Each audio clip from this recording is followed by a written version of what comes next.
health benefit. Tofu rich in protein, heart friendly, bone health, hormonal balance, weight management. আর মেথিতে আছে control blood sugar, boost iron level. আমি এখানে মেথির শাক নিয়ে নিয়েছি, যেগুলো পাতা ছাড়িয়ে শুধু ডালটা ছাড়িয়ে পাতাটা নিয়েছি। এখানে নিয়েছি আমি তিল, রোস্টেড বাদাম আর রোস্টেড ছোলা। এখানে আমি তোফু নিয়ে নিয়েছি, তোফুটা কিছুটা কাটবো আর কিছুটা আমি একটু ক্র্যাম্বেল করে নেব। আর এই কাটাটা কিন্তু আমি আরও ছোট করব, এগুলো মুখে পড়লে ভালো লাগে, যদিও এটা ভুর্জির মধ্যেও কিন্তু ছোট ছোট দিলে খুবই ভালো লাগে। আমি টোটাল 3 টিস্পুন তেল নিয়েছি। প্রথম 1 টিস্পুন তেল দিয়ে আমি এটাকে ছড়িয়ে দিলাম, ছড়িয়ে দিয়ে একটু লবণ দিলাম। দেওয়ার পর আমি তোফুর পিসগুলো ভেজে নিলাম, তারপরে যেগুলো ক্র্যাম্বেল করে রেখেছি সেগুলো আমি ভেজে নিচ্ছি। 1 মিনিট এদিক ওদিক করেই উঠিয়ে নেবো, এগুলো কিন্তু খুব কড়া ভাজা হবে না।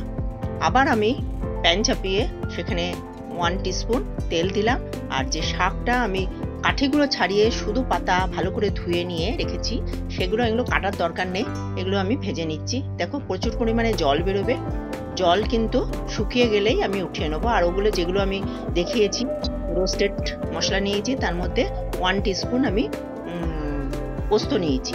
এখানে জিরে দিয়ে দিলাম, আর পেঁয়াজ, একটা বড় পেঁয়াজ কেটে রেখেছিলাম, সেগুলো লাল লাল করে ভাজলাম। 3টে টমেটো নিয়েছি, যেগুলো চপড করে রাখা। এখানে রসুন আর আদার পেস্টে নেওয়া হয়েছে, দিয়ে ভালোভাবে এটাকে মিশিয়ে নিচ্ছি। এখানে কাশ্মীরি লঙ্কার গুঁড়ো দিচ্ছি, লবণ দিয়ে দিলাম, দিয়ে ভালোভাবে এটাকে আবারও আমি ভেজে নিচ্ছি। খুব ভালো করে ভাজতে হবে। এখানে লাল লঙ্কার গুঁড়ো দিয়েছি, কারণ টমেটোর কাঁচা গন্ধ যেন না থাকে, কোনো মশলার কাঁচা গন্ধ যেন না থাকে। এখানে হোয়াইট পেপার পাউডার দিয়েছি, যদি মনে করো হোয়াইট পেপার পাউডার না থাকে তাহলে ব্ল্যাক পেপার পাউডার দিতে পারো। সামান্য জল দিলাম, দিয়ে আমি মশলাটা কষিয়ে নিলাম। এবার আমি যে শাকটা আমি ভেজে রেখেছিলাম, মেথির পাতা ভেজে রেখেছিলাম, সেটা আমি দিয়ে দিলাম, দিয়ে মশলার সঙ্গে ভালোভাবে মিশিয়ে নিচ্ছি। আর যেগুলো বেটে রেখেছিলাম, মিক্সি করে রেখেছিলাম পেস্ট, সেগুলো দিয়ে দিচ্ছি।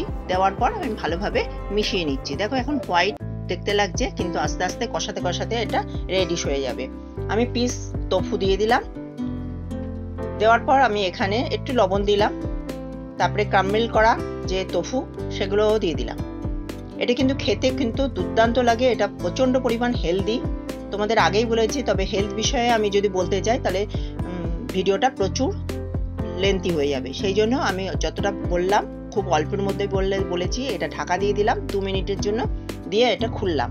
খোলার পর আবারও নেড়ে দিলাম। এখানে সামান্য একটু গরম মশলা দিলাম, 1/4 টিস্পুন গরম মশলা দিলাম। এখানে গরম মশলা একেবারেই বেশি দেবো না। 1 চামচ ঘি দিলাম, আর রোস্টেড আমি কসুরি মেথি দিয়ে দিলাম। দেখো আবার 1 মিনিটের জন্য ঢেকে দিলাম, যেহেতু মশলা দিয়েছি। আর এখানে ধনেপাতা দিয়ে দিলাম। আমার তোফু ভুর্জি হয়ে গেল, তোফু মেথি ভুর্জি হয়ে গেল। এই রেসিপিটা তোমাদের যদি ভালো লেগে থাকে তাহলে অবশ্যই লাইক করে শেয়ার করো, আর আমার চ্যানেলকে সাবস্ক্রাইব করতে একদমই ভুলো না।